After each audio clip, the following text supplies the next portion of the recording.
Magandang buhay ka, bayan. It's me, ang inday ng ina nyo. Cooking time muna po tayo. Dahil may chickens tayo, binigay po yan ng kamag-anak ng sir ko. Ayan, so iluluto natin. Pero hindi lahat po yan Yung ano lang, yung chicken legs niya lang po. Yung taiba, ganun. Then the rest is ikikip natin. Kasi napakadami niya na marami pwedeng makakain yan. Ang pakakainin ko lang ang sir ko. Tanong ko sa sir ko, anong klaseng chickens to? Ang sabi niya, roaster. So, yung roaster yun, ang pagkakaalam ko is matitigas.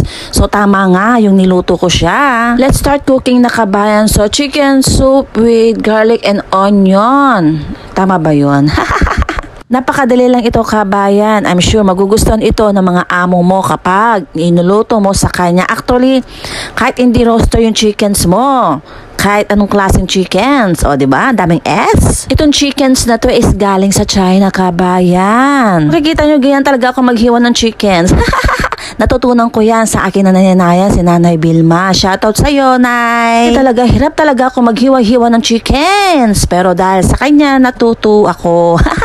Itong recipe natin is ulam na may sabaw ka pa, diba?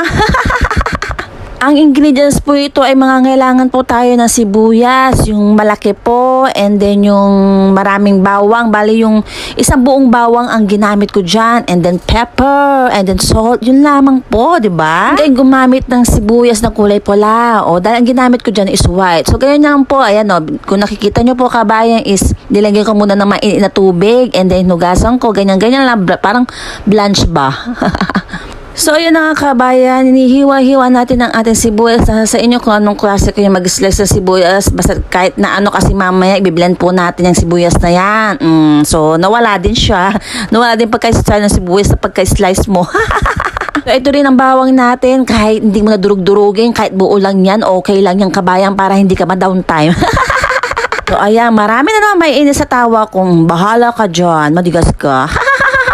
So, let's start cooking na, kabayan. So, maglagay tayo ng mantika, and then ilagay na rin natin ng bawangs, and then gisa-gisa natin, and then isabay natin ang ating sibuyas, kabayan. After magisa natin sibuyas at bawang, ilagay natin ang ating chickens. Ayan, fry lang, stir fry lang. Ayun, kiwal-kiwal lang. Alam nyo ba yung kiwal-kiwal? Halo-halo lang. After maging golden brown sila, maluto-luto na bahagya, ayan, maglagay tayo ng kumukulong water. Oh, 'di ba? So, takpan lang natin yung, kabayan. Niluto ko ito mga 45 minutes kasi nga po dahil yung chickens natin is medyo matigas. Dahil roaster nga, sabi nga ni amo. Pero kung yung ordinary chicken na binibili natin dyan sa Welcome, kahit madali lang. Pero alam nyo ba, nung pagkatapos kong maluto to, ay napakasarap, grabe, kabayan. Anyway, ito nga, bali tanggalin natin yung mga kung ano-ano dyan na bumubula-bula na mga konting oils. In fairness, kabayan, masarap yung chickens ng roaster. Kahit ang tagal kong pinakulo, mga 45 minutes, ganun. Pagkatapos yun, kabayan, nilagyan ko na yan ng salt and pepper. Pero kayo, pwede nyo lagyan ng patis, pero sa akin hindi kasi pwede. Bawal po kasi. After lumambot yung natin, yung chickens natin, tanggalin natin yung chickens, o diba? And then i-blend natin yung yung sibuyas at saka yung yung garlic. Kung makikita nyo dyan, kabayan, magiging creamy, a little bit creamy ang ating soup.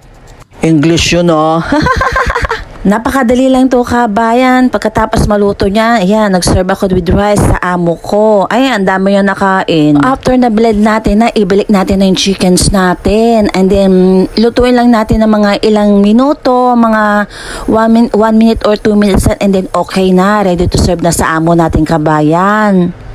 Ay nako, I'm sure magugustuhan ito ng ng amo mo kapag niluto mo ito sa kanila. Sa mga nag-request sa akin na mag-upload ako ng niluluto ko, don't worry, mag-upload po tayo. Marami po dito sa cellphone ko, hindi ko pa na-upload.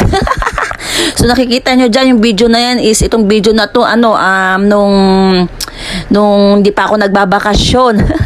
Kasi ang daming video nakatambak dito sa cellphone ko. Hindi ko alam kung anong uunahan ko.